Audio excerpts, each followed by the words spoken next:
smoke billows into the skies of Lebanon on Saturday as Israel expands its bombardment. The latest missiles hitting Beirut's southern suburbs and striking a Palestinian refugee camp in the north for the first time, as it targeted both Hezbollah and Hamas fighters. Hezbollah's Safiya Din, the potential successor to slain Hezbollah leader Nasrallah, said to be out of contact since Friday, after an Israeli airstrike that reportedly targeted him.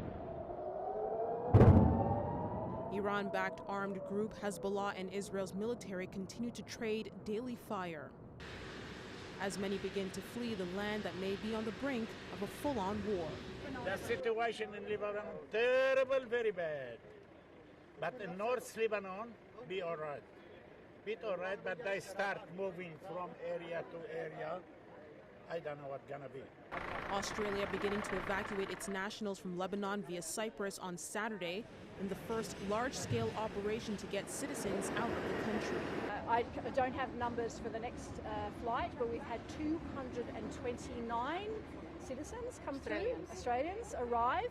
More and more countries like China, Greece, Portugal, and Slovakia are using nearby hubs like Cyprus to assist in evacuations. And for civilians who remain on the grounds, the situation is becoming increasingly dire. Dozens of boxes filled with critical supplies from the United Arab Emirates and the WHO on its way to Beirut, as much-needed humanitarian aid begins to trickle in. This supply is intended to be distributed to support hospital in collaboration with the Ministry of Health, for this hospital to continue to deliver critical life-saving care to people affected by this escalating conflict. The International Committee of the Red Cross also delivering 17 tons of medical supplies to Lebanon, as many fear that another humanitarian crisis is on the horizon. The situation is a disaster, and we're living through it. What should we do? We cannot go anywhere, we cannot travel, all the country's at risk, and because of that we have to live. What should we do?